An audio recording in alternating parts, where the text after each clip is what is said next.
So, like you said, you're at least in part or in whole consider yourself an Austrian economist. So you're perhaps a great person to ask about the basics. What is Austrian economics? What is Keynesian economics? How do you compare the two? What should people know? What are interesting defining characteristics to you about these schools of thought? So Austrian economics, the way that I say it, Austrian economics is economics. It's we call it Austrian economics because economics has been hijacked by a bunch of frauds, really. Or people who are wrong. Okay. Well, it's much worse than wrong, by people who are just essentially propagandists for inflation. Right. So it's like your opinion, man. Right. Yeah, well, that's also like your opinion, man. Yeah, but you asked. That's true. Well, I also talked to Paul Krugman on this podcast, so he's the O speaks enough, but he's one of the people that is perhaps most harshly criticized by folks in Austrian economics perspective, and vice versa, which is a fascinating tension. Yeah, he's done a great job as an actor who plays an economist on TV and the internet. So anyway, now tell me what you really think. No, but so the basics of what is Austrian economics? What perspective does it take on the world? Yeah, so I mean, Austrian economics really is the continuation of a tradition that it goes back to the ancient Greeks of studying economics. Historically, it's really just economics, and that has evolved over time, and the establishment of the Austrian school per se came in 1871, 150 years ago, when Karl Menger, the father of the school, wrote a book called Principles of Economics and essentially invented marginal analysis, which is a big deal in economics. Marginal analysis is the idea that in economics, individuals carry out decisions at the margin, that it's when you make a choice, you're not making it. For instance, if you're making a choice between what should I spend my money on, you're not making a choice whether it is this thing is object A or B, which one is more valuable for me in general, which one is more valuable for me for the rest of my life. You're choosing about the next unit right now at this point, at this stage. And if you analyze economic decision making at the margin, it makes a lot more sense, and you can understand why people decide and make the decisions that they do. Whereas if you don't apply marginal analysis, things don't make sense. The key thing that marginal analysis helps us solve is what is called the water diamond paradox. So you will die without water. We all need water, and yet water is dirt cheap. Whereas diamonds are extremely superfluous. Nobody needs them. Nobody's going to live or die because they have a diamond, and yet they're extremely expensive. So why is it that as human beings we pay maybe say $1 a liter for water, whereas we pay thousands of dollars for a few grams of diamonds? Why is this the case? Do we value water less than diamond?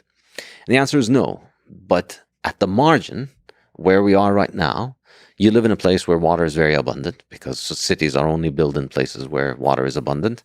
And you're only making a choice about the next unit of water.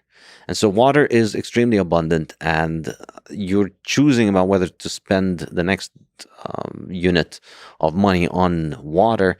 The valuation that you give to water, given that you have a lot of water at home and that you live in a place that has abundant water, is pretty low to the marginal unit. But it's very high for water overall. So if I asked you, how much would you spend for water in general? How much would you pay for water for all of your life? It would be a lot higher than diamonds. If I told you can only have water or diamonds for the rest of your life, you choose water, obviously. But nobody's ever had to make that choice. You only make your choices at the margin. So at the margin, where we are, in modern civilization, we have an abundance of water. That's why we have civilization. And diamonds are very rare and scarce. And people are only buying, you buy your first diamond when you're going to get married, and you give it to your wife. And it's going to be the first few grams of diamond that she's ever going to own. I'm giving my wife water. Smart move. You should definitely give her Bitcoin instead of diamonds. I tell my wife, I occasionally remind her how many Bitcoin we could have had if I bought her Bitcoin with the price of the diamond ring. What's the downside of, by the way, diamonds from the analysis of like gold and so on? That's a great question. Arguably, diamonds are a scam. Because they became popular as a thing in marriage after gold was banned, after gold ownership was banned in the US in the 1930s and in many places around the world. So before that, you'd give gold. And the reason you'd give gold in a dowry in a wedding is because, it wasn't just that it's pretty and shiny, it's because it's money. And so, if you die, your wife can take the gold and she can live off of it. It's a demonstration that you're giving her something valuable. And that's because nobody can make a lot more gold. It has the high stock to flow ratio. But then they banned gold ownership, or they allowed people to only own very tiny quantities of gold. And that's when the diamond industry stepped in and marketed diamonds as, the thing that you need to give. But the problem with it is, of course, that diamonds aren't like gold. They're not very hard to make more of. And the reason we have scarcity in diamonds is really artificial. There's effectively a monopoly of diamond producers. They restrict the supply, and it's a pretty dirty business. And the way that they do it is, all of the talk about blood diamonds is a way for them to ensure their monopoly. So if you're part of the monopoly of diamond producers, then it doesn't matter how many people get killed producing your diamonds. If you're out of the monopoly, then human rights organizations descend on you and call for shutting you down for selling blood diamonds. And they're also restricting the production of artificial diamonds. This is the other thing. You can make artificial diamond, you can't make artificial gold. So they restrict the production of artificial diamond, and they try and insist that, you shouldn't take artificial diamonds, but they're indistinguishable from real diamonds. So it's an artificial scarcity, and I think there's going to come a point at some point that this monopoly is going to break, and a lot of people are going to be left with essentially highly devalued jewelry. I'm going to take this segment of the podcast. When I'm getting married, I'm going to send it, and then instead you're getting water or Bitcoin. Yes, water and Bitcoin is all you need. So marginal analysis, focusing Yes. on the margin, is the thing that allows you to most accurately capture human nature, the actual day-to-day decisions that we humans make. Mm-hmm. Yeah, that's really revolutionized economics. So 1870, and that was Menger's work. And then he had a student, Eugen Bomberg, who developed capital theory, and then he had a student, Ludwig von Mises, who is arguably the most important economist ever, and he developed a theory of money, and he wrote a book in 1912 called The Theory of Money and Credit. And then in the 40s, he wrote Human Action, which is a big treatise on economics. And I think this is the correct tradition of economics. And before World War I, this was just known as economics. And then after what happened in World War I, and I discussed this in detail in the Fiat Standard, is that the Bank of England essentially went off gold and tried to pass off their own credit as being as good as gold in order to finance the war. And incidentally here, this is part of the history that is not discussed often. This is presented as an innovation. Later on, they needed essentially a propaganda school that would justify what they did. And later on, it's presented as, oh, hey, we realized that gold was not good, and now look, we've built this thing that is better than gold, where now the government can just print money whenever it wants, and now gold money is not an issue anymore, which is extremely idiotic because the whole point of money is that it's not easy to make. If it's easy to make, it's not money anymore. It's just destroying the entire function of money. And we've seen that happen extensively in the 20th century after countries went off the gold standard. So essentially, Keynesian economics is just inflation apologia. It's just propaganda to justify inflationism. And it's profoundly nonsensical. It's built on the idea that if you just make more money, you can stimulate economic production. And of course, this is very self-serving to the central banks and to the banks and to the governments who promote this nonsense.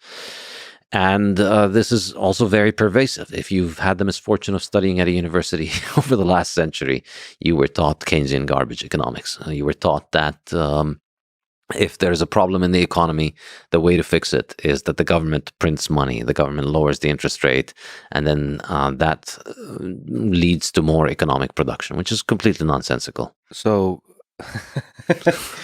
you're, again, for the listener, you're using strong words, and I'll push back just to to play devil's advocate to hopefully one day arrive at the truth.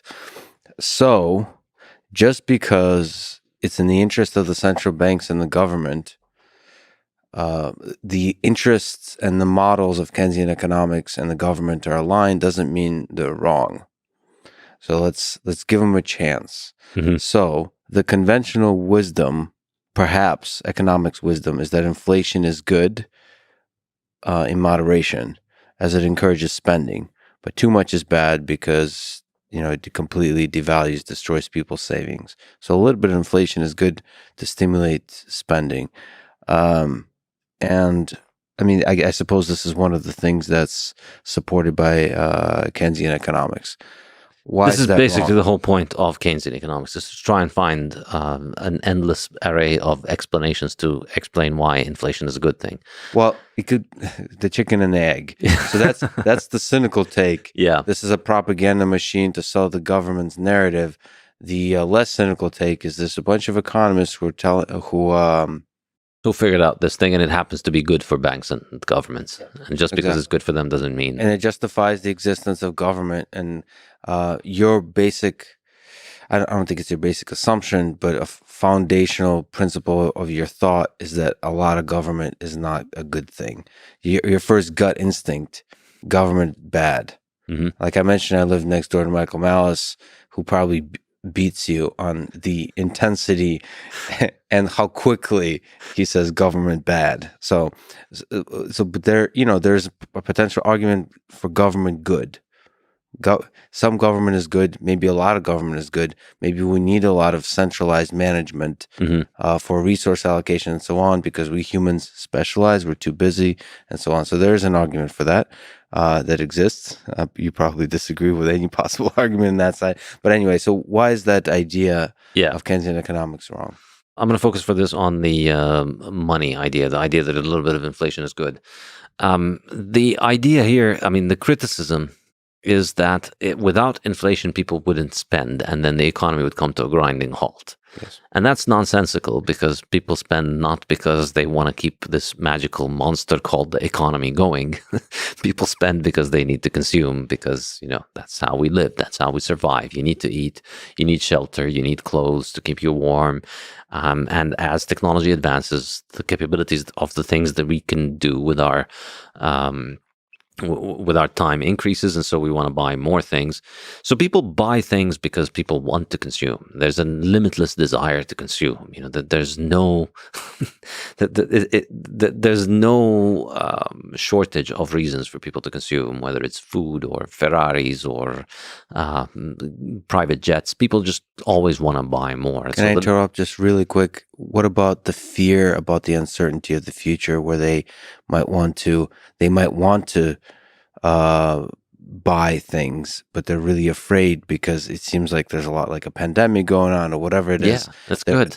So fear of uncertainty is good, but can you have too much fear of uncertainty? No, here's the thing. What I was saying is, I was making the point that we don't need to be motivated to consume. Like, we have the insatiable desire to consume. Everybody would like to have more of all kinds of things. Everybody would like to have a bigger house. Well, not everybody. Some people have a big enough house, but everybody would like a house. Everybody would like a car, jet, all kinds of things, electronics, machines.